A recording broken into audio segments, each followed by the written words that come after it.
हे सगळं करणं पण कठीण जातं. याचा अर्थ काय? मग तुम्ही त्यावेळी जेव्हा उत्साह होता, हे सगळं गोळा केलं, हे सगळं जे आहे, हे सगळं आता जेव्हा सोडून जायची वेळ येईल, कारण सोडावं तर लागेल. हा संसाराचा भाग आहे.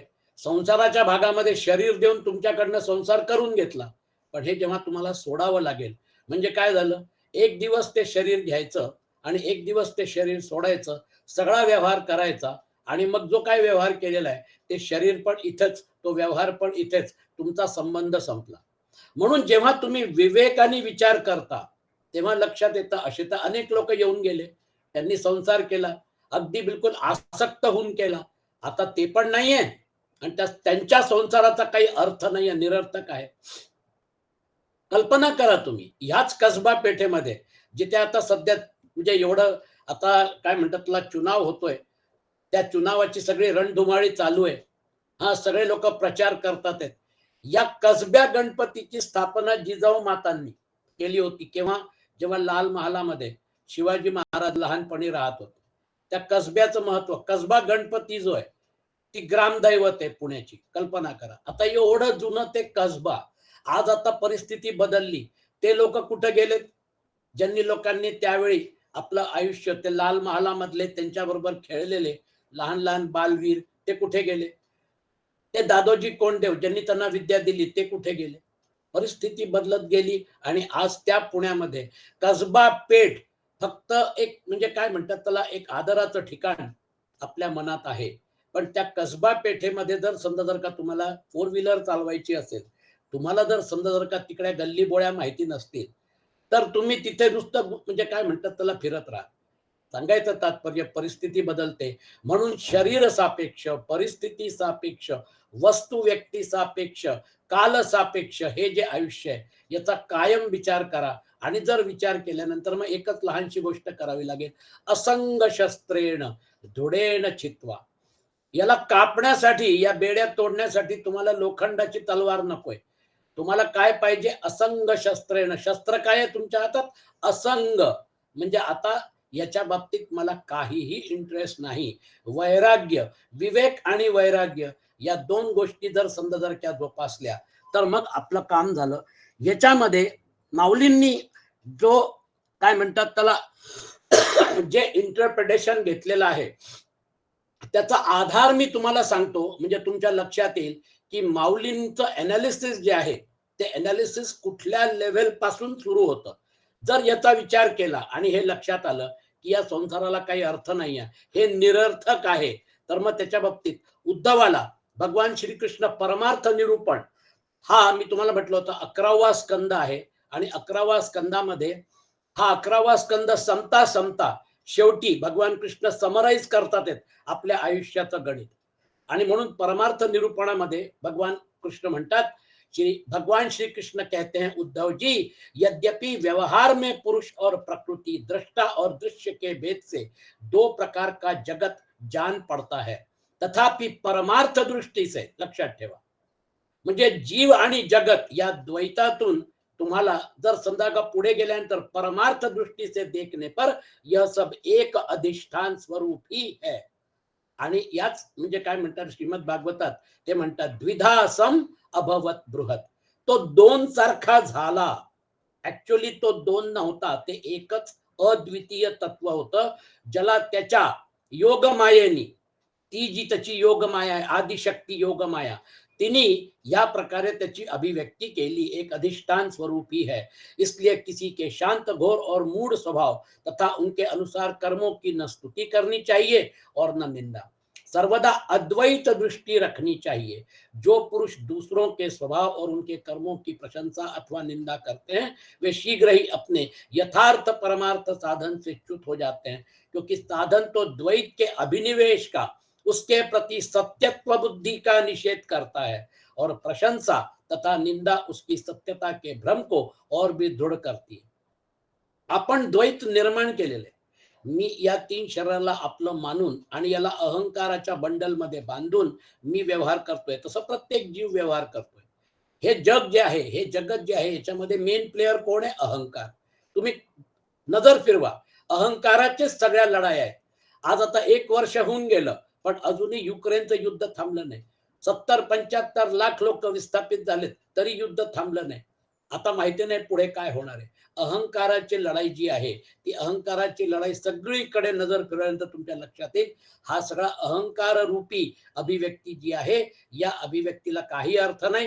अहंकार जे आहे, एक अहंकार दुसऱ्या अहंकारला संपवतो. याप्रमाणे ते सुरू राहतं. संपवा संपवीची म्हणजे काय म्हणतात त्याला, याला उपटून टाकू, याला संपवून टाकू, अशी भाषा बोलली जाते. आणि मग थोडक्यात तुम्हाला म्हणजे जर बघायचं असेल तर महाराष्ट्रातलं जे गढूळ राजकारण झालेलं आहे, एकेकाळचे मित्र जे आहेत है ना, ते आता शत्रू झालेले आहेत. बरं, बोलताना ते काय म्हणतात, आमचं तसं शत्रुत्व नाहीये, आमचे फार चांगले संबंध आहेत, आमचे फक्त वैचारिक मतभेद आहेत. मग एवढा सगळा तमाशा कशाला वैचारिक मतभेदासाठी? खाऊ की ठेवू? हा, तुम्ही एक दुसऱ्याला शिव्या देता, तुम्ही पॉलिटिकल मंच जो आहे त्याच्यामध्ये लोकांना गोळा करता, तुमचे कार्यकर्ते रस्त्यावर मारामाऱ्या करतील, एक दुसऱ्याचा जीव घेतील. हे सगळं जर समजा का मित्रच होतात, जर तुम्ही स्वतःला मित्रच समजता, तर मग या सगळ्या गोष्टीचं काय बेस आहे? अहंकार. लक्षात ठेवा. म्हणून तुम्ही जर अनालिसिस केलं तर लक्षात येतं, की हे अहंकार ड्रिव्हन हा जो संसार आहे, याला वास्तविक जर समजा का बघितलं तर अहंकार मायनस करा. मग त्यानंतर काय राहील? जो पुरुष दूसरे के स्वभाव, हे आपलं वाचणं झालेलं आहे. उद्धव जी, सभी इंद्रियां राजस अहंकार के कार्य हैं. जब वे निद्रित हो जाती हैं, तब शरीर का अभिमानी जीव चेतना शून्य हो जाता है. आपण सुषुप्ती अवस्थेमध्ये आपल्या इंद्रिय ज्या आहेत, त्या इंद्रिया शांत होतात. म्हणजे मन जे आहे त्याचा विलय होतो. म्हणजे मन जे आहे ते विलीन होतं. नंतर मग बुद्धी जी आहे ती विलीन होते. अहंकार जो आहे, हा फक्त अहंकार बीज रूपात असल्यामुळे सुषुप्ती अवस्थेमध्ये, डीप स्लीपमध्ये मी कुठं आहे याचा काही अनुभव नसतो. आनंद, फक्त एकच आनंदमय कोशाची आपल्याला अनुभूती होते. आणि ती जी अवस्था आहे, त्या अवस्थेमध्ये आपण जातो, फ्रेश होतो, परत येतो. कारण अहंकाराचा बीज होता. त्यामुळे शरीरांचा संबंध अजून सुटलेला नाही. आणि म्हणून म्हणजे भगवान कृष्ण म्हणतात, उस समय यदि मन बच रहा, तब म्हणजे आता जेव्हा आपण सुषुप्तीच्या आधी आपण स्वप्न बघतो, मग मन काय करतं? उस समय यदि मन बच रहा, तब वह सपने के झूठे दृश्यों में भटकने लगता है और वह भी लीन हो गया, सुषुप्ति अवस्था, तब तो जीव मृत्यु के समान गाढ़ निद्रा, सुषुप्ति में लीन हो जाता है. वैसे ही जसं सुषुप्तीची अवस्था है, वैसे ही जब जीव अपने अद्वितीय आत्मस्वरूप को भूलकर, आत्मविस्मृती, आपला तो शब्द डिस्कस झालेला आहे. आणि म्हणून अर्जुन म्हणतो स्मृतिर्लब्धा, आत्मविस्मृतीमुळे काय होतं? आत्मस्वरूप को भूलकर नाना वस्तुओं का दर्शन करने लगता है. कारण 3 शरीरामध्ये आपण असल्यामुळे आपल्याला त्या शरीरातून जे दिसतं ते खरं वाटतं. शरीर सापेक्ष हा व्यवहार जो आहे, हा शरीराच्या थ्रू आहे. शरीरामध्ये काय आहे? शरीरामध्ये इंद्रिय आहेत. आपलं जे पूर्ण शरीर आहे, स्थूल शरीर, हे बेसिकली बाह्यकरण आहे. एक्सटर्नल ऑर्गन्स, बाह्यकरण. याच्यामध्ये लिव्हर, किडनी, हार्ट, ब्रेन वगैरे सगळं आपल्या म्हणजे ज्ञानेंद्रिय, कर्मेंद्रिय असं सगळं कॉम्बिनेशन. आपल्याला हे सगळं कॉम्बिनेशन का मिळालं? कारण आपल्याला व्यवहार करायचा आहे, आपल्याला कर्म करायचं आहे. म्हणजे याच्या पलीकडे अंतःकरण आहे. अंतःकरण म्हणजे मन, बुद्धी, अहंकार. म्हणून अंतःकरण जे आहे ते जास्त पॉवरफुल आहे. आणि अंतःकरण जे आहे त्याच्या बाबतीत पण आपली आसक्ती आहे. बाह्यकरण आणि अंतःकरण यांना इन्स्ट्रुमेंट्स म्हटलेले आहे. करण आहेत ते, त्या उपाधी आहेत, त्या वास्तविकता नाही. त्या उपाधींचा वापर करून तुम्ही व्यवहार करताय.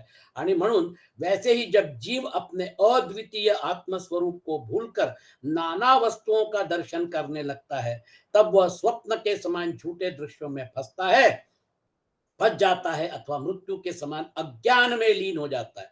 उद्धव जी, जब द्वैत नाम की कोई वस्तु ही नहीं है, महत्वपूर्ण स्टेटमेंट है, तब उसमें अमुक वस्तु भली है और अमुक बुरी, अथवा इतनी भली और इतनी बुरी है, यह प्रश्न ही नहीं उठ सकता. विश्व की सभी वस्तुएं वाणी से कही जा सकती हैं अथवा मन से सोची जा सकती हैं. इसलिए दृश्य एवं अनित्य होने के कारण उनका मिथ्यात्व तो स्पष्ट ही है. परछाई, प्रतिध्वनि और सीपी आदि में चांदी आदि के आभास यद्यपि हैं तो सर्वथा मिथ्या. आपल्याला शिंपलीमध्ये चांदीचा आभास झाला, ती चमकली चंद्राच्या प्रकाशात.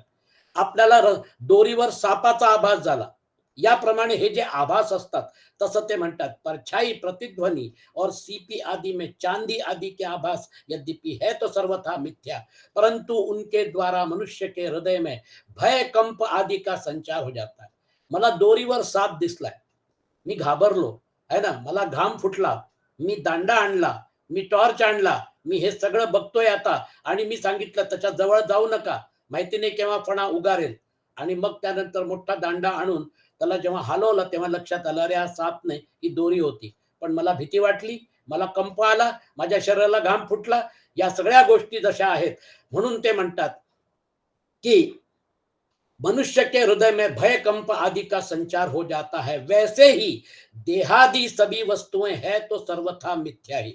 बघा, तिन्ही शरीर जे आहेत याच्या बाबतीत भगवान कृष्णांचं स्टेटमेंट काय आहे? सर्वथा मिथ्या ही. परंतु जब तक ज्ञान के द्वारा, लक्षात ठेवा, ज्ञान के द्वारा इनकी असत्यता का बोध नहीं हो जाता, इनकी आत्यंतिक निवृत्ति नहीं हो जाती, तब तक वे भी अज्ञानियों को भयभीत करती रहती हैं.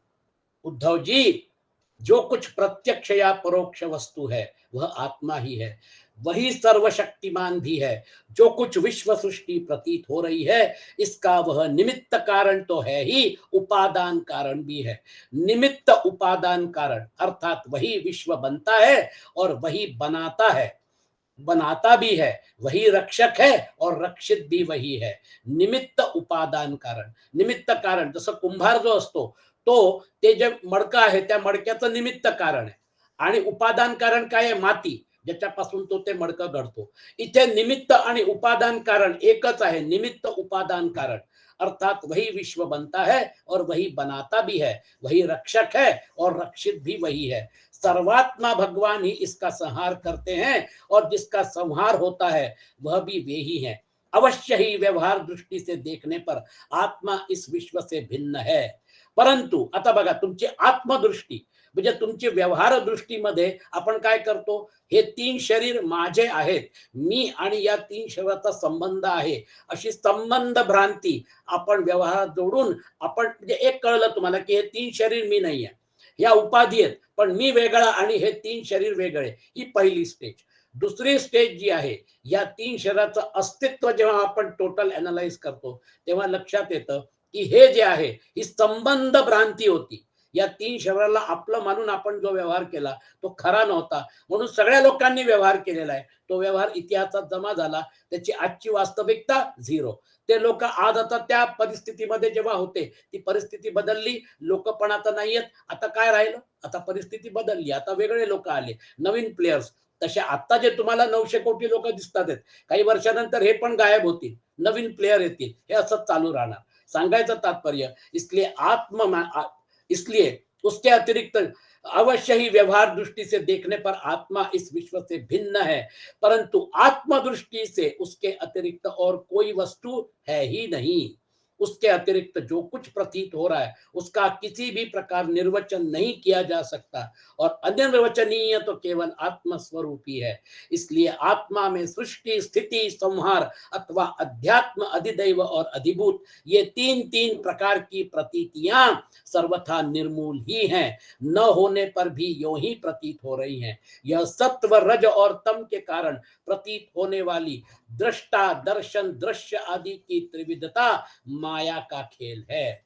उद्धव जी, तुमसे मैंने ज्ञान और विज्ञान की उत्तम स्थिति का वर्णन किया है. जो पुरुष मेरे इन वचनों का रहस्य जान लेता है वह न तो किसी की प्रशंसा करता है और न निंदा. वह जगत में सूर्य के समान समभाव से विचरता रहता है. प्रत्यक्ष, अनुमान, शास्त्र और आत्मानुभूति आदि सभी प्रमाणों से यह सिद्ध है कि यह जगत उत्पत्ति विनाशशील होने के कारण अनित्य एवं असत्य है.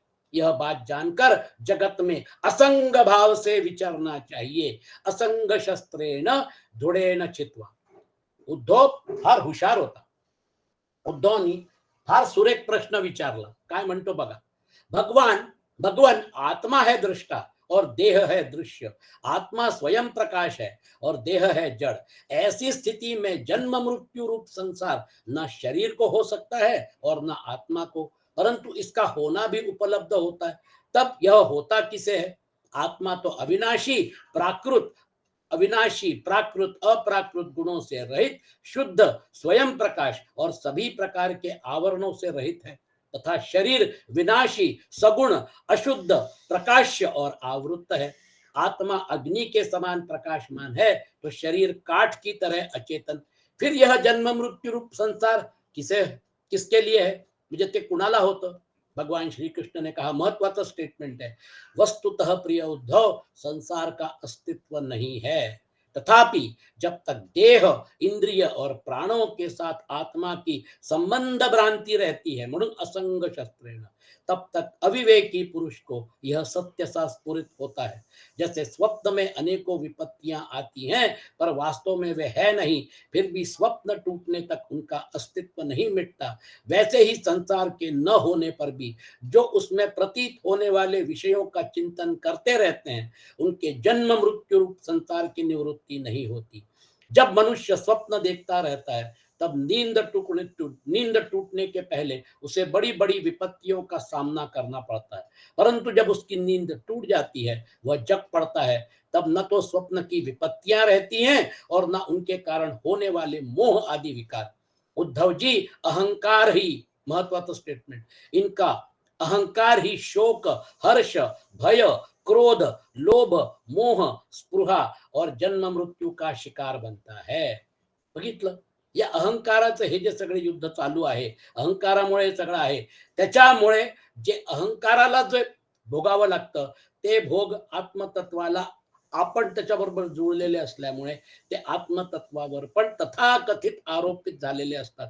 वास्तविक पाहता अहंकाराचा, म्हणून ते म्हणतात भूमिरापो नलो वायु कम मनो बुद्धिरेव च अहंकार इति यम्मे भिन्ना प्रकृती अष्टधा। ही अष्टधा प्रकृतीचा शेवटचा पॉइंट अहंकार जो आहे, त्याच्यामुळे अहंकार ही शोक, हर्ष, भय, क्रोध, लोभ, मोह, स्पृहा और जन्म मृत्यू का शिकार बनता है। आत्मा से तो इनका कोई संबंध ही नहीं है। उद्धव जी, देह, इंद्रिय, प्राण और मन में स्थित आत्मा ही जब उनका अभिमान कर बैठता है, उन्हें अपना स्वरूप मान लेता है, तब उसका नाम जीव हो जाता है, म्हणून आपण त्याला जीव भाव म्हणतो। जीवात्मा आणि परमात्मा हा जो मानलेला संबंध आहे, हा मानलेला संबंध असंग शस्त्रेण दृढेन चित्वा, असं भगवान कृष्ण म्हणतात आहेत। उस सूक्ष्माति सूक्ष्म आत्मा की मूर्ति है, गुण और कर्मों का बना हुआ लिंग शरीर, अपना सूक्ष्म शरीर, उसे ही कहीं सूत्रात्मा कहा जाता है और कहीं महत तत्व। उसके और भी बहुत से नाम हैं। वही काल रूप परमेश्वर के अधीन होकर जन्म मृत्यु रूप संसार में इधर उधर भटकता रहता है। वास्तव में मन, वाणी, प्राण और शरीर अहंकार के ही कार्य हैं। यह है तो निर्मूल, परंतु देवता, मनुष्य आदि अनेक रूपों में इसी की प्रतीति होती है। मननशील पुरुष उपासना की शान पर चढ़कर ज्ञान की तलवार को अत्यंत, हे बघा, ज्ञान की तलवार को अत्यंत असंग शस्त्रेण, ज्ञान की तलवार को अत्यंत तीखी बना लेता है और उसके द्वारा देहाभिमान का, अहंकार का मूलोच्छेद करके पृथ्वी में निर्द्वंद्व होकर विचरता है। फिर उसमें किसी प्रकार की आशा तृष्णा नहीं रहती। हा पॉइंट नोट करा, ज्ञान की तलवार को अत्यंत तीखी बना लेता है, असंग शस्त्रेण दृढ़ेन चित्वा, ते तलवार है। फिर उसमें किसी प्रकार की आशा तृष्णा नहीं रहती। आत्मा और अनात्मा के स्वरूप को पृथक पृथक भली भांति समझ लेना ही ज्ञान है, क्योंकि विवेक होते ही द्वैत का अस्तित्व मिट जाता है। उसका साधन है तपस्या के द्वारा हृदय को शुद्ध करके वेदादि शास्त्रों का श्रवण करना। इनके अतिरिक्त श्रवणाकुल युक्तियां, महापुरुषों के उपदेश और इन दोनों से अविरुद्ध स्वानुभूति, स्वतः की अनुभूति, आत्म अनुभूति भी प्रमाण है। सबका सार यही निकलता है कि इस संसार के आदि में जो था तथा अंत में जो रहेगा, जो इसका मूल कारण और प्रकाशक है, वही अद्वितीय उपाधि शून्य परमात्मा बीच में भी है। उसके अतिरिक्त और कोई वस्तू नहीं है। महत्वाचं स्टेटमेंट, हे स्टेटमेंट मी तुमच्या समोर का मांडलं? कारण माऊलींनी हे जे स्टेटमेंट आहे, या स्टेटमेंटचं फार सुरेख एनालिसिस केलेलं आहे। हा जो श्लोक आहे, अहंता, ममता आणि वासना रूपी अतिशय घट्ट मुळे असलेल्या संसार रूपी अश्वत्थ वृक्षाला बळकट वैराग्य रूप शस्त्राने कापून टाकावे। आता है ना, आपण इथपर्यंत आलो होतो. आता माऊलींचं अनालिसिस बघा किती सुरेख आहे. असंग शस्त्रेण जोडेन चित्त.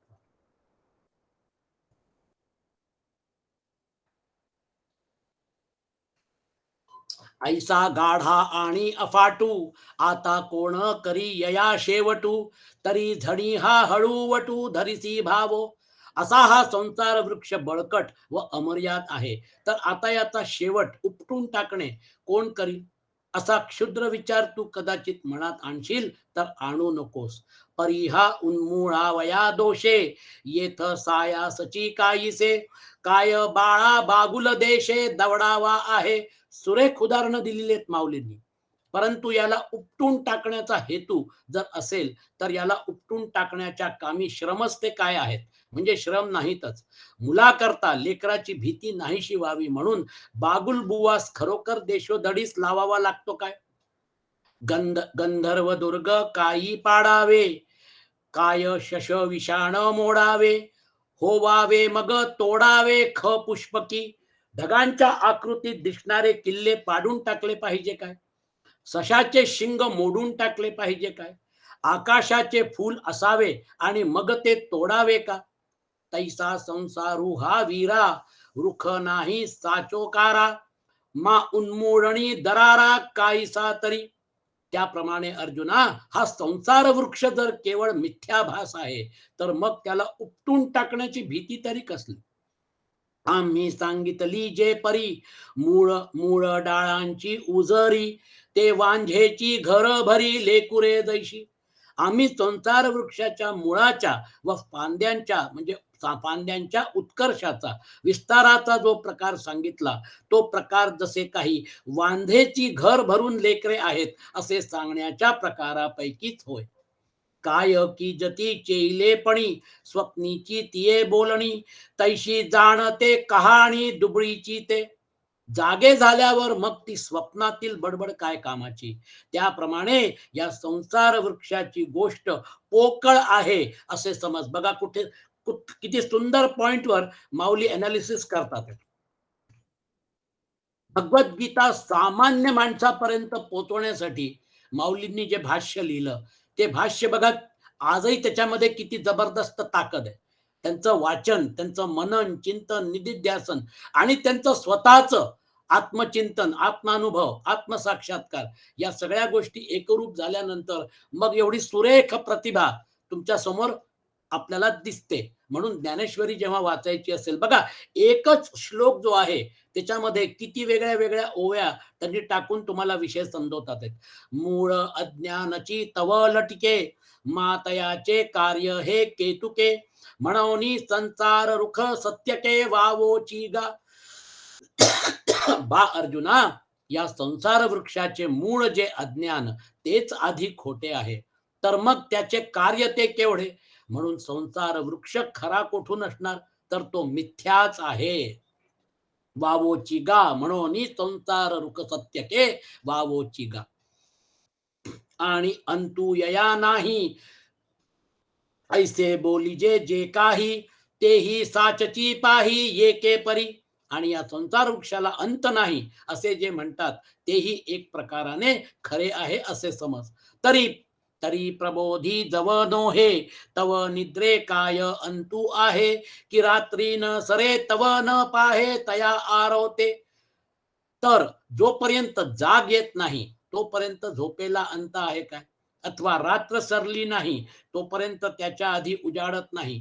तैसा जव पार्था विवेकू नुधवी माथा, तव अंतू नाही अश्वत्था भव रूपाया. त्याप्रमाणे अर्जुना, जोपर्यंत विचाराने डोकेवर काढले नाही तोपर्यंत या संसार रूपी वृक्षाला अंत नाही. विवेक आणि वैराग्य. विचार म्हणजे विवेक. विवेकून उधवी माथा है ना. बघा विवेक हा पॉइंट माऊलींनी आणला. म्हणून सूर्युजे हारपे, तै मृग जळा भासू लोपे, का प्रभा जया दीपे मालवलेनी. बघा सुंदर उदाहरण आहे. सूर्य जेव्हा मावळतो तेव्हा मृगजळ भासण्याचे नाहीसे होते, अथवा दिवा मालवल्याने दिव्याचा प्रकाश नाहीसा होतो. तैसे मूळ अविद्या खाये, ते ज्ञान जे उभे होये, तैची या अंतू आहे, एरवी नाही. बघा पॉइंट, ज्ञान. बघा, त्याप्रमाणे संसार वृक्षास मूळ असलेल्या अविद्येला नाहीसे करणारे ज्ञान संसार वृक्षाला शेवट आहे. ते ज्ञान जय उभे होये, तैची यया अंतू आहे, एरवी नाही. माऊलींच्या ओव्या वाचल्यानंतर आपल्याला लक्षात येतं की आपण ज्याला खरं मानतोय, आपण ज्याला खरं मानून व्यवहार करतोय, त्याची वास्तविकता जी आहे ती त्यांना कळलेली होती, त्याचा अनुभव घेतलेला होता. आणि म्हणून ते एवढं सुंदर उदाहरण देऊन आपल्याला सांगतात आहेत की अरे आता विवेक, ते जे ज्ञान आहे, ते ज्ञान केव्हा जागृत करणार, त्याचं अनालिसिस केव्हा करणार. आणि म्हणून तैसे मूळ अविद्या खाये, ते ज्ञान जय उभे होये, तैची यया अंतू आहे, एरवी नाही. हे नुसते शब्द नाही आहेत. हे जे आहे, हे तुमच्या आणि आमच्या आयुष्यातला एक महत्वपूर्ण प्रश्न जो आहे, जन्म जीवन मृत्यू, त्याचं उत्तर माऊली देतात आहेत. यातून बाहेर पडायचं असेल तर आपल्याला काय जोपासावं लागेल? विवेक आणि वैराग्य. ते ज्ञान जे आहे, त्या ज्ञानासाठी प्रयत्न करावे लागतील. ते ज्ञान जे आहे, ज्ञानचक्षी पश्यन्ति ज्ञानचक्षुषः, म्हणून भगवद्गीता म्हणतात, ज्ञानाग्नी सर्व कर्माणी भस्मसात कुरुते अर्जुन. तो जो ज्ञानाचा अग्नी पेटल्यानंतर मग हे द्वैत जे आहे, या द्वैताला तो जाळून टाकेल, मोडून काढेल. तेविची हा अनादी, ऐसी ही आथी शाब्दी, तो आळू नोहे अनुरोधी, बोला ते या. त्याप्रमाणे हा संसार वृक्ष अनादी आहे असे जे म्हणतात, ते म्हणणे या संसार वृक्षावर आरोप नाही, तर एका दृष्टीने ते म्हणणे या संसार वृक्षाच्या अनादित्वास अनुसरून आहे. म्हणजे जोपर्यंत अज्ञान आहे तोपर्यंत हा खरा भासणार. जे संसार वृक्षाच्या ठाई, साचोकार तव नाही, मा नाही तया आदी काही, कोण होईल. कारण की संसार वृक्ष तर स्वरूपाने खरा नाही. मग जो स्वरूपाने खरा नाही, त्याला आरंभ कसे असेल काय? जो साच जेथुनी उपजे, तया ते आदी हे साजे, आता नाहीची तो म्हणे, तो म्हणजे कोठूनिया. जो खरोखर जेथून कोठून तरी उत्पन्न होतो, त्याला आरंभ आहे, हे म्हणणे शोभते. आपल्या जीवनाला आरंभ आहे. आपल्या जीवनाचा आरंभ कसा झाला आपल्याला माहिती आहे. तसं आपल्याला आपल्या जीवनाचा शेवट जो आहे, हा आपल्याला माहिती नाहीये. पण आपल्या जीवनाचा शेवट जर समजून घ्यायचा असेल, तर मग आपले जे नातेवाईक आहे ना, ज्यांना आपण स्मशानात खांद्यावर घेऊन जातो त्यांच्या शरीराला, याचा अर्थ हा की ते जे आहे, ते जर समजा जर का त्यांची नियती होती, तशी आपली पण नियती आहे. म्हणून आपल्या मुलाच्या जन्मावरून आपल्या जन्माची कल्पना करायची आणि आपल्या आई वडिलांच्या किंवा आप्तेष्ट जे आहेत आपल्यापेक्षा सिनियर, जेव्हा त्यांचा मृत्यू बघावा लागतो, तेव्हा आपल्या मृत्यूची कल्पना करायची, कारण तो मुक्कामातून यायचा आहे. पण आयदर वे, आपला जन्म तर आपण बघितला नव्हता, पण आपल्या मुलाचा जन्म आपण जेव्हा बघतो, तेव्हा मग आपल्याला लक्षात येतं की असंच आपला पण जन्म झाला होता. म्हणून you have to go back. आणि त्याच्यासाठी तुम्हाला तुमच्या समोर जसं, म्हणजे काय म्हणतात, आई मुलाला जन्म देते त्यावेळेचा जे प्रसंग असतात, तुम्ही ऍक्च्युअल फॅक्च्युअल बघितल्यानंतर मग तुम्ही कल्पना करू शकता. तसं स्वतःला पुढे घेऊन चला, आहे ना, फास्ट फॉरवर्ड करा आणि मग तो जो प्रसंग आहे तो पण डोळ्यापुढे ठेवा. म्हणून असंग शस्त्रेण दृढेन चित्वा. आणि म्हणून म्हणोनी जन्मना आहे, ऐसिया सांगो कवण माये, या लागी नाही पणेची होये अनादी हा. म्हणून जो उत्पन्न होत नाही व ज्याला अस्तित्व नाही, तशाला कोण आई आहे म्हणून सांगू? त्याचा आरंभ काय सांगावयाचा? फार फार सुरेख उदाहरण देतात ते पुढचं. ब्रह्मगिरी हुनी न निगे, आणि समुद्री ही किर न रिगे, माझी दिसे वावुगे मृगांबू जैसा. ज्याप्रमाणे ब्रह्मगिरी पर्वतापासून निघत नाही आणि शेवटी खरोखर समुद्रासही मिळत नाही, तरी मध्येच मृगजळ दिसते, तैसा आद्यंती किर नाही, आणि साचही नोहे काही, परी लटिकेपणाची नवाई पडी भागेगा.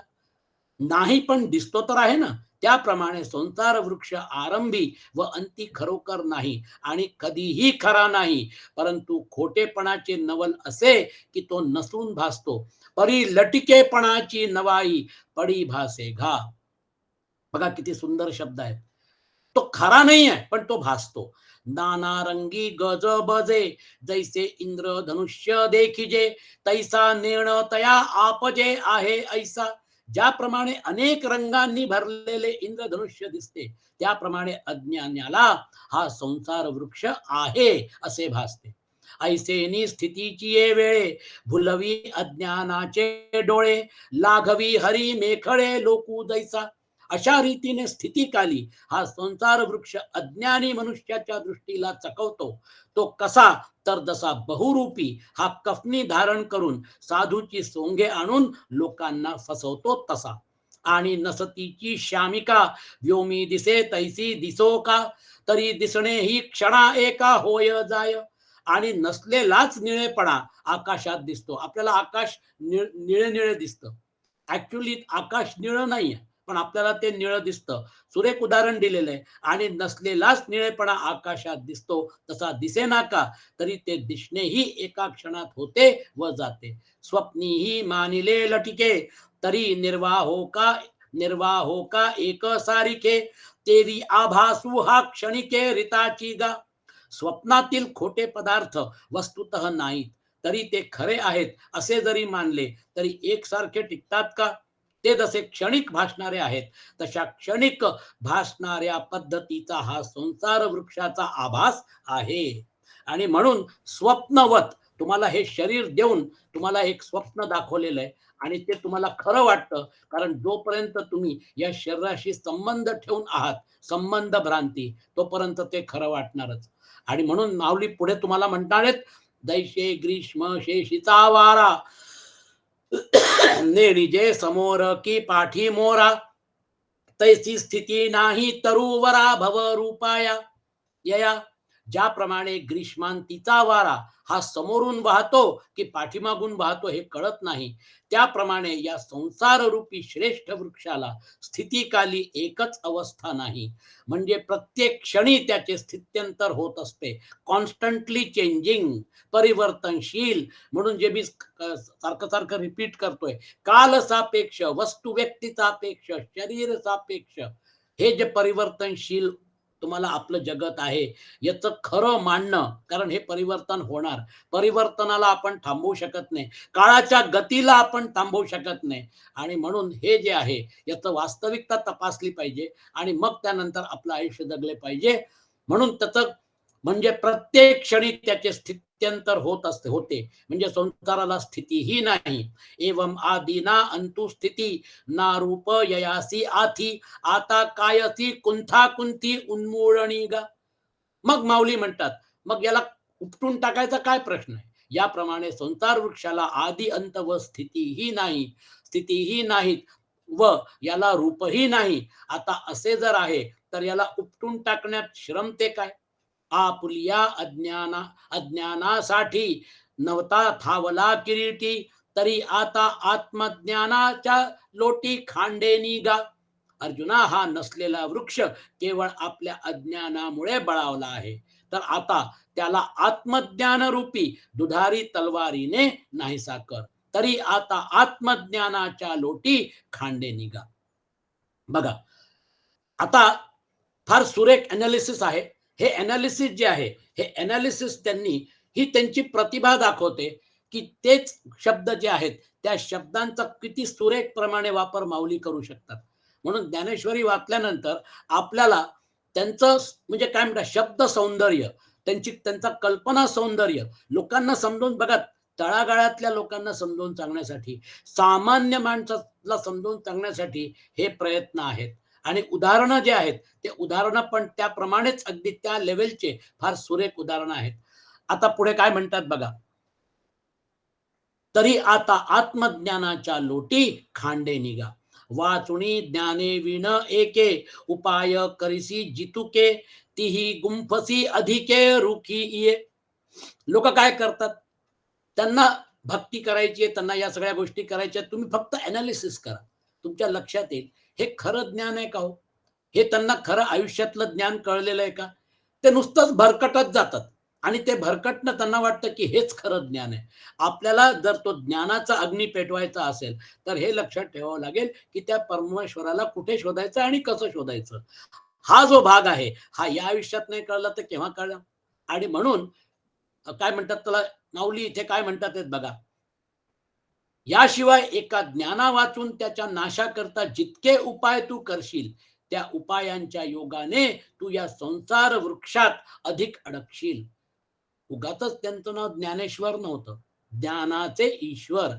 ज्ञान जे आहे, या ज्ञानाचा अग्नी पेटलेला आणि त्या अग्नीच्या पेटलेल्या अग्नीमध्ये संसार जाळून टाकलेली अशी ही व्यक्ती आपल्या समोर काय म्हणते बघा. म्हणून माऊलींनी जे सांगितलेलं आहे त्याच्यावर गहन चिंतन मनन आपल्याला केलं पाहिजे. मग किती खांदो खांदी यया हिंडावे ऊर्ध्वी अधि, म्हणून मूळची अज्ञान छेदी सम्यक ज्ञाने.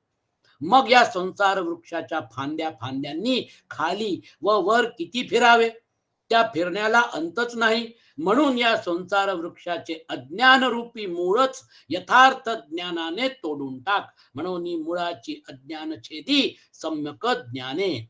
म्हणून म्हणून स्वप्नीची घाया ओखद चेवोची धनंजया, तेवी अज्ञान मुळायया ज्ञानाची खड्ग.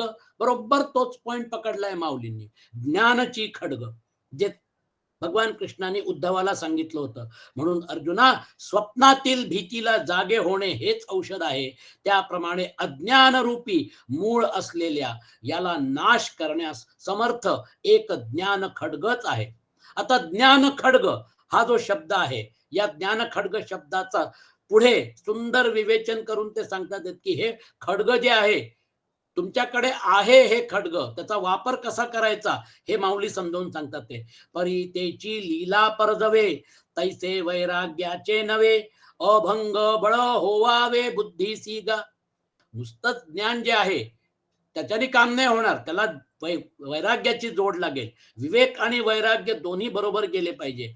परंतु अरे तेच ज्ञानरूपी खड्ग सहज फिरवता येईल तसे वैराग्याचे न खचणारे सामर्थ्य बुद्धीला बुद्धीला नित्य नवे पाहिजे.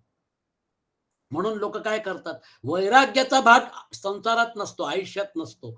फक्त ज्ञानाचं म्हणजे काय म्हणतात त्याला, त्याच्यावर उहापोह करायचा, शास्त्र वाचायचे, त्याच्यावर तर्क बितर्क करायचा, चर्चा करायची. That is not the process.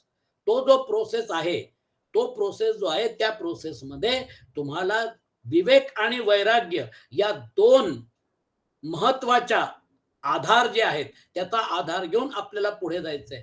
आपल्याला या संसाराच्या बाबतीत वैराग्य जे आहे हे जर का डेव्हलप नाही करता आलं, उभ्या आयुष्यामध्ये देखील जर समजा का वैराग्य डेव्हलप नाही करता आलं, तर आपल्याला ह्या मार्गाने जाणं कठीण होईल. म्हणून माऊली काय म्हणतात, आता वैराग्य जे आहे या वैराग्याचं एनालिसिस करण्यासाठी है ना, त्यांनी जर का भगवत धारण केलं आणि त्यांनी संसार जाळून टाकला असं तो स्वतःला समजतोय, मग त्यानंतर पोटाची खळगी भरण्यासाठी त्याला भिक्षा मागावी लागेल. ओम भवती भिक्षांदेही त्या काळात देत होते, आता नाही दिलं तर काय करायचं. म्हणून हा जो भाग आहे याच्यामध्ये दोन गोष्टी महत्वाच्या आहेत आणि त्या दोन गोष्टी ज्या आहेत त्या इथे माऊली अगदी क्लिअर कट सांगतात. परितेची लीला परजवे, तैसे वैराग्याचे नवे, अभंग बळ होवावे बुद्धीसी गा. परंतु अरे तेच ज्ञानरूपी खड्ग सहज फिरवता येईल तसे वैराग्याचे न खचणारे सामर्थ्य बुद्धीला नित्य नवे पाहिजे. उठलेली वैराग्य जेणे हा त्रिवर्गू ऐसा सांडणे, जैसे वमुनिया सुने आताची गेले. उदाहरण पण असं दिलेलं आहे की तुमच्या क्लिअर कट लक्षात येईल. ज्या वैराग्याचा उठाव झाला असता या त्रिवर्गाचा, स्वर्ग मृत्यू व पाताळाचा असा त्याग होतो की जसे काही कुत्रे आताच ओकून गेले आहे. हा ठायावरी पांडवा पदार्थ जाती आघवा, विटवितो होवावा वैराग्य लाठू. अर्जुना, येतपर्यंत सर्व पदार्थ मात्र संबंधाने वीट उत्पन्न करील असे हे दांडगे वैराग्य पाहिजे. स्पष्टपणे माऊलींनी आपल्या समोर मुद्दा मांडलेला आहे की जोपर्यंत या दोन्ही गोष्टी बरोबर खेळत नाही तोपर्यंत पुढचा मार्ग जो आहे तो आपल्याला करता येत नाही. मग देहा हंतेचे दळे, सांडूनी एकेची वेळे, प्रत्येक बुद्धी कर तळे हात वसावे. मग त्या ज्ञान खड्गावरील देहाभिमान रूपी म्यान एकदम काढून अंतर्मुख झालेल्या बुद्धिरूपी मुठीत ते धरावे. बघा किती महत्वाचे शब्द आहेत. देहाभिमान रूपी म्यान एकदम काढून अंतर्मुख झालेल्या बुद्धी रूपी मुठीत ते धरावे. देहाभिमान म्हणजे तीन देहांचा अभिमान. हा जोपर्यंत जात नाही तोपर्यंत ते ते ज्ञानाचं खड्ग जे आहे त्याचा उपयोग नाही करता येणार. पुढची स्टेप आधी वैराग्य आणि मग त्यानंतर मग देहा हंतेचे दळे सांडुनी एकेची वेळे प्रत्येक बुद्धी करतळे हात वसावे. निसळे विवेक सहाणे जे ब्रह्माहम अस्मी बोधे सणाणे मग पुरतेनी बोधे उठणे एकलेची. ते ज्ञानरूपी खड्ग विवेकरूपी सहाणेवर पाजळलेले असावे व अहम ब्रह्मास्मी मी ब्रह्म आहे अशा बोधाची त्यास सणसणीत म्हणजे तीक्ष्ण धार असावी व मग ते एकट्या पूर्ण बोधाने घासावे. बघा किती सुंदर विवेचन आहे. तुम्हाला हळूहळू या तीन शरीरापासून याचा मोह सोडून मग त्यानंतर वैराग्य विवेक तुम्हाला काय सांगतंय की मी नित्य आहे, हे अनित्य आहे. मी नित्य जर आहे तर माझा नित्याशी कायमस्वरूपी संबंध होता, आजही आहे, उद्या पण राहणार. अनित्याबरोबर संबंध जोडून मी उगाचच ही डोकेदुखी घेतलेली आहे. पहिली गोष्ट म्हणजे विवेक तुम्हाला सांगतं हे अनित्य आहे, हे असत आहे. मग सत आणि नित्य काय आहे त्याचा शोध घ्यायचा आहे. त्यासाठी काय करावं लागेल? अनित्यापासून आपली फारकत करावी लागेल. म्हणजे थोडक्यात अनित्यामध्येच आपला जन्म झाला, अनित्यामध्येच आपलं जीवन चालू आहे, अनित्यामध्येच संसाराचा भाग आहे, हे सगळं अनित्य आहे, हे तुम्हाला जर संध्याकाळ कळलं है ना, हे आता क्लिअर कट झालं म्हटल्यानंतर मग जसं ते जे उदाहरण दिलं होतं, हा रोल प्ले जो आहे, हा रोल प्ले पिक्चरचा हिस्सा आहे. तुमच्या आयुष्यामध्ये असे अनेक रोल येत राहणार, जात राहणार. पण त्या पिक्चर बरोबर त्या पिक्चरची वास्तविकता नव्हती. त्या पिक्चरची वास्तविकता त्यासाठी कोणतरी डायरेक्टर, प्रोड्युसर, कोणतरी पैसा लावलेला आहे. हे सगळे कलाकार, कोणतरी स्क्रिप्ट रायटर, तो सगळा सेटचा तमाशा आणि मग ते सगळे सेट जे आहेत, ते सगळे लावले जातात आणि ते म्हणजे बनवायचं आणि बिघडवायचं. असं ते जसं एक्झिबिशन सारखं असतं, तसं त्याप्रमाणे ते होत राहतं. थोडक्यात हा जो युनिव्हर्सल प्रोग्रामिंगचा सेट आहे, त्या युनिव्हर्सल प्रोग्रामिंगच्या सेटमध्ये तुम्हाला घुसवून तुमच्याकडनं एक विशिष्ट प्रकारचं रोल तुमच्याकडनं करवून घेता आलंय. अर्जुनाला पण रोल प्ले करावा लागला, तुम्हाला आणि मला पण रोल प्ले करावा लागेल. थोडक्यात रोल वेगळा, मी वेगळा. हा जर भास पक्का झाला, तर मग रोलच्या बाबतीत आकर्षण कमी होतं. रोल प्ले करण्यासाठी तुम्हाला काय दिलं? 3 शरीर दिले. त्या रोलला व्यवस्थित प्ले करण्यासाठी तुम्हाला अहंकाराचा एक म्हणजे काय म्हणतात त्याला डायमेन्शन दिला. ज्याच्यामुळे ते रोल तुम्ही इतकं व्यवस्थित करणार कारण अहंकार जर नसेल, मी करतोय, हे सगळं मी केलेलं आहे, हे सगळं मी निर्माण केलेलं आहे. हा जर समजा का मी नसेल, तर तो जो रोल आहे, त्या रोलमध्ये तेवढी धार नाही येणार, तेवढी मजा नाही येणार. मग बघा कसे रोल प्ले करतात आहेत महाराष्ट्र पॉलिटिक्समध्ये. सगळे आपापला रोल प्ले करतात, आहे ना. त्या अहंकारामुळे त्याच्यामध्ये ड्राईव्ह आहे. सुप्रीम कोर्टात भांडणं चालू आहेत, आर्ग्युमेंट चालू आहेत. कल्पना करा. या सगळ्या गोष्टी आवश्यक होत्या का? नव्हत्या. पण या घटना ज्या आहेत, या घटना होणार होत्या ना. मग त्याप्रमाणे प्रत्येकाला बुद्धी होते, त्याप्रमाणे पोझिशनिंग होतं आणि ते पोझिशनिंग जे आहे, ते प्रत्येक जण आपापलं पोझिशन घेऊन आपला व्यवहार करतोय. या सगळ्या गोष्टी जर समजा जर का त्या लेव्हलवर, पारमार्थिक लेव्हलवर अॅनलाईज केल्या, तर या सगळ्या गोष्टी निरर्थक आहेत. याची वास्तविकता नाहीये. कारण प्रत्येक जण रोल प्ले करेल. त्याचं जेवढं आयुष्य आहे, ते आयुष्य तो जगेल आणि त्याप्रमाणे मग त्याचा रोल संपला, की तो आपलं शरीर सोडून निघून जाईल. मग या सगळ्या गोष्टीचं तात्पर्य काय? या सगळ्या गोष्टी वास्तविक आहेत का? आपण पण या सगळ्या गोष्टींना खरं मानून आपलं आयुष्य जगतो. एक गोष्ट लक्षात ठेवा, 3 शरीरामध्ये संसारच राहणार. कारण हे 3 शरीर संसाराचाच हिस्सा आहे. आणि म्हणून त्याच्यामध्ये हा जो संसार सगळा आपण गुरफटलेलो आहोत, तो जो त्याच्यामध्ये सामावलेला आहे, या संसाराला सामावलं सगळं असल्यानंतर देखील असंग शस्त्रेनं तुम्ही जर समजा काही यातून बाहेर पडला, रोल प्लेसाठी हे सगळं असू दे. पण रोल वेगळा आणि मी वेगळा तिथंच तुम्ही कापून टाकलं असंग शस्त्रेनं. कारण तुम्हाला आता स्मृती प्राप्त झाली. म्हणून माऊली परत-परत सांगतात आहे, "परी निश्चयाचे मुष्टी बळ" है ना. "निसळे विवेक सहाणे ते ब्रह्माहम अस्मी बोधे सणाने. अहम ब्रह्म अस्मी. मी कोण आहे? अहम ब्रह्म. मी ते आहे. मी नित्य आहे. मी शाश्वत आहे. मी अज आहे. अजो नित्य शाश्वतोयम पुराणो न हन्यते हन्यमाने शरीरे. आता तुम्ही तुमचा बेस बदललेला आहे. आतापर्यंत तुमचा बेस काय होता? रोल म्हणजे मी म्हणजे रोल. हे सगळं खरं आहे, हे असंच चालणार.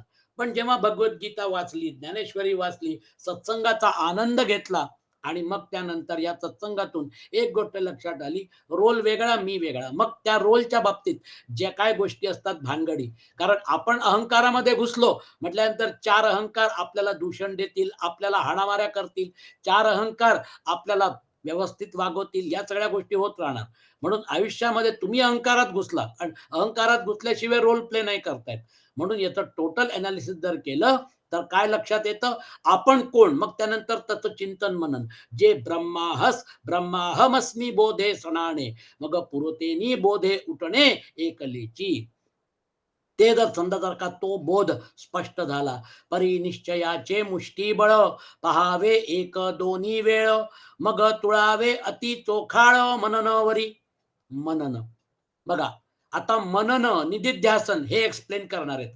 परंतु मी ब्रह्म आहे अशा निश्चयरूपी मुठीचे बळ एक दोन वेळा पहावे आणि मी ब्रह्म आहे असा दृढ निश्चय झाला आहे असे वाटले की मग ते अतिशुद्ध मननापर्यंत तोलून धरावे, म्हणजे अद्वैत बोधाचे अतिशुद्ध असे चिंतन करावे. चिंतन मनन निदिध्यासन आपण सध्या फक्त श्रवण करतोय. पुढच्या ज्या स्टेजेस आहेत त्या आणखीन महत्वाच्या आहेत. म्हणून म्हणून काय म्हणतात त्याला, तुम्हाला याज्ञवल्क्य जे आहेत ते मैत्रेयी, याज्ञवल्क्य मैत्रेयी संवाद, हा जो संवाद आहे याच्यामध्ये याज्ञवल्क्य मैत्रेयीला तेच सांगतात. हा जो संवाद आहे याच्यामध्ये याज्ञवल्क्य मैत्रेयीला, आता बघा हा नवरा बायकोचा संवाद आहे. बृहदारण्यक उपनिषद. नवा अरे सर्वस्य कामाय सर्वं प्रियं भवति, आत्मनस्तु कामाय सर्वं प्रियं भवति. हे मैत्रेयी, सभी बाह्य विषय उन विषयों के लिए प्रिय नहीं होते, बल्कि आत्मा के लिए प्रिय होते हैं. आत्मा वा अरे द्रष्टव्य श्रोतव्यो मंतव्यो निदिध्यासितव्यो मैत्रेयी, आत्मनो वा अरे दर्शनेन श्रवणेन मत्या विज्ञानेन इदम सर्वं विदितम. या पूर्ण ब्रह्मांडाचं ज्ञान होईल, हे सगळं स्पष्ट होईल. हे मैत्रेयी, इस आत्मा का दर्शन श्रवण मनन निदिध्यासन करना चाहिए. इस आत्मा के दर्शन श्रवण मनन से उत्पन्न आत्मज्ञान, आत्म साक्षात्कार से यह अखिल ब्रह्मांड जाना जा सकता है. मनन आत्मा वा अरे द्रष्टव्य श्रोतव्यो मंतव्यो निदिध्यासितव्यो मैत्रेयी, हे शब्द नुसते शब्द नाही आहेत, हे आपल्या साधनेमध्ये याला जोडा, कारण तेच आपल्याला करायचं आहे. और यही आत्मज्ञान हमारी अंतर्बाह्य खोज का उद्देश्य और गंतव्य होना चाहिए, क्योंकि इसी में अमरत्व छिपा है. आपल्याला जर समजा का असतो मा सद्गमय, तमसो मा ज्योतिर्गमय हे जर करायचं असेल तर मग आपल्याला काय केलं पाहिजे, हे इथे स्पष्टपणे आपल्याला दोन अथॉरिटीज, तिकडे याज्ञवल्क्य आणि इथे माऊली सांगतात आहे. आता याच्यामध्ये आणखीन आपण 5 मिनिटं घेऊ. हा जो श्लोक आहे याचं अनालिसिस मी इतकं विशद करायचं कारण तुमच्या लक्षात आलं असेल है ना. परी निश्चयाचे मुष्टी बळ पहावे एक दोन्ही वेळ. एका झटक्यात थोडी काय होणार आहे. संसार असा सुटला तर क्या बात है ना. लोक म्हणणार, आता जर समजा का लोकांना सांगितलं हो ते काय माहिती का, माऊली म्हणतात की हा संसार जो याचं अस्तित्वच नाही आहे, मग सोडायचं का, सगळं विसरून जायचं का. ते म्हणणार काय, कोण म्हणतं काय, तुमचं काय म्हणजे डोकं फिरलंय का. अहो हे सगळं चाललंय, चालू द्या की. अहो पण मग याच्यानंतर शेवटी तो मृत्यू जो आहे, तो मृत्यू भेडसावणारा प्रसंग राहील, माहिती नाही कसल्या प्रकारात होईल. हे शरीर सोडावं लागेल, पुढचं पुढे बघू, सध्या जे आहे तसं चालू द्या, आहे ना. या जन्माचा विचार, या मृत्यूचा विचार, हे काय फालतू विचार सकाळी सकाळी घेऊन बसलात. आमच्याकडे आम्ही इन्शुरन्स करताना आम्हाला लोकांची सायकोलॉजी बघावी लागायची, कारण इन्शुरन्स मध्ये आमच्याकडे कुठलाही चांगला शब्द नव्हता. आमच्या डिक्शनरीमध्ये सगळे बेकारच शब्द, मेला तर, हातपाय तुटले तर, डोकं फुटलं तर, आग लागली तर, चोरी झाली तर. आता सकाळी सकाळी दुकान उघडलेलं आहे, पर्सनल ऍक्सिडेंट पॉलिसी विकायची आहे ना. तो बिचारा दुकान उघडून उदबत्ती लावतोय आणि मी त्याला ज्ञान देतोय, मेला तर इतके मिळतील, हातपाय तुटले तर इतके मिळतील. तो म्हणेल, हे बघा, जरा शुभ शुभ बोलत असाल तर ठीक आहे, मला माझ्या दुकानाचं काम चालू करू द्या, ते जे आहे उदबत्ती लावतोय, मला माझा व्यवहार सुरू करू द्या, है ना. ऍक्सेप्टेबल नाही होत. म्हणून LICनी स्लोगन काय दिला? जिंदगी के साथ भी, जिंदगी के बाद भी. सांगायचं तात्पर्य काय? अरे एक दिवस मरणार आहे तू, पण LIC जी पॉलिसी घेतली, तर तू गेल्यानंतर देखील तुझ्या परिवाराला मदत आम्ही करू. जिंदगी के साथ भी, जिंदगी के बाद भी. स्वीट कोटेड पील आहे, प्रेमाने सांगितलेलं आहे. नाहीतर योगक्षेमम वहामी अहम हे एवढं मोठं धोरण घेऊन आज एवढ्या कोट्यावधी लोकांना इन्शुरन्स विकायचं कठीण आहे. लोकांच्याकडे पैसा आहे, ते इन्व्हेस्ट कुठे करणार? जमिनीत. इन्व्हेस्ट कुठे करणार? सोन्यात. टँजिबल मध्ये इन्व्हेस्ट करतील, इनटँजिबल. मी 10 वर्ष प्रीमियम भरलं, क्लेम नाही आला तर? कठीण आहेत या गोष्टी. आणि म्हणून लोकांपर्यंत या गोष्टी पोहोचवलं आणि मग त्यानंतर या गोष्टी त्यांच्या मनामध्ये, त्यांच्या आयुष्यामध्ये रुजवणं कठीण आहे. म्हणून भगवद्गीता सबके बस की बात नाहीये. बऱ्याचदा आपल्यालाही लक्षात येतं की आपण बऱ्याच लोकांना आपण संपर्क करतो, पण लोक इथे वळत का नाही? लोक वळत नाही, त्याचं कारण हे आहे की ज्ञानेश्वर माऊलींनी याचं औषध शोधून काढलं. त्यांना माहिती होतं की ज्ञानेश्वरी वाचणारे फार कमी असणार, पण ज्यांना पंढरपूरला जायची ओढ आहे, आमच्या विठ्ठलाला आम्हाला दर्शन घ्यायचंय आषाढी एकादशीला, ते जास्त असतील. म्हणून त्यांनी हरिपाठ लिहिला आणि ते जे वारकरी आहेत ते हरिपाठ म्हणत म्हणत पंढरपूरला जातात.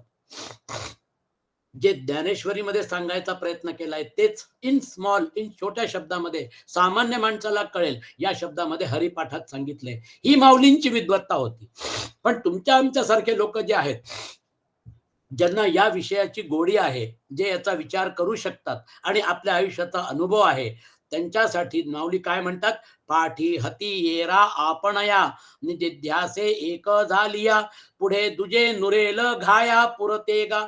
नंतर ज्ञानरूपी हत्यार व आपण निजध्यासाने एक झाल्यावर, म्हणून निदिध्यासितव्यो मैत्रेयी. आता ते ज्ञान आणि तुमचं अस्तित्व एक झालेलं आहे. एक झाल्यावर, आपण ज्ञानरूप झाल्यावर, अर्जुना, आपल्या पुढे घाव मारण्यापुरते दुसरे हत्यार उरणार नाही. ते आत्मज्ञानाचे खांडे, अद्वैत प्रभेचे निवाडे, ने दिले उरो कवणेकडे भववृक्षासी. ती आत्मज्ञान रूपी दुधारी तलवार आपल्या अद्वैत प्रकाशाच्या आधिक्याने संसार वृक्षाला कोणीकडेही उरू देणार नाही. विषय संपला. नि दिले उरो कवणेकडे भववृक्षासी. नाना उपवढ होता खेवो, नुरे स्वप्न संभ्रमाचा ठावो. स्वप्न प्रतीती धारेचा वाहो, करील तैसे. अथवा जागे होता क्षणीच स्वप्नांच्या गर्दीचा ठाव ठिकाणा उरत नाही, त्याप्रमाणे आत्मानुभव रूपी धारेचा प्रहार करील, म्हणजे संसार वृक्षाचा ठाव ठिकाणा उरू देणार नाही. तेव्हा ऊर्ध्वीचे मूळ का आधीचे हन शाखा जाळ, ते काहीची न दिसे मृगजळ चांदणा जेवी.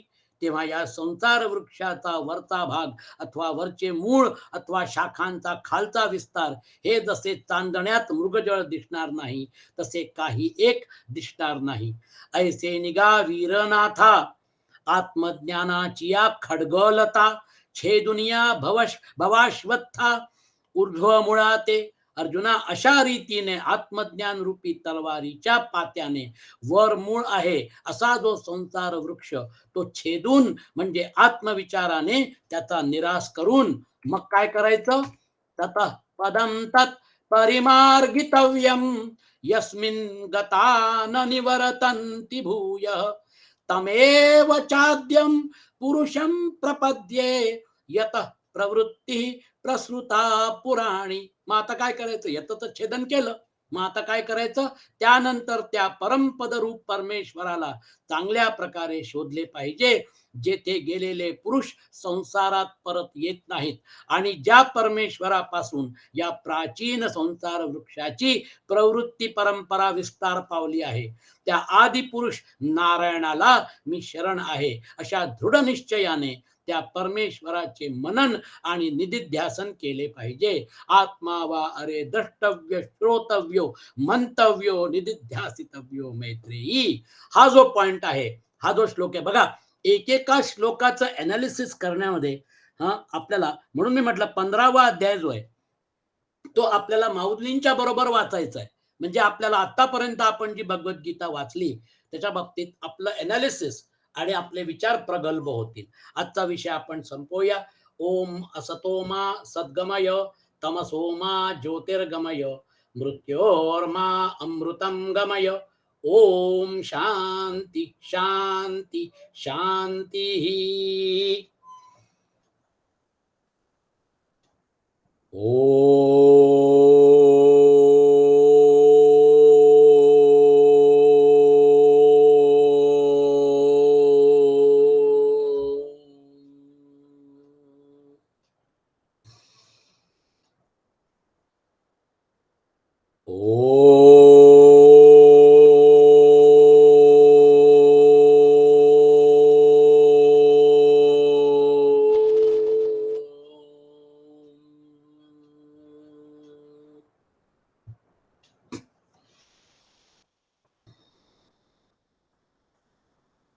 ओ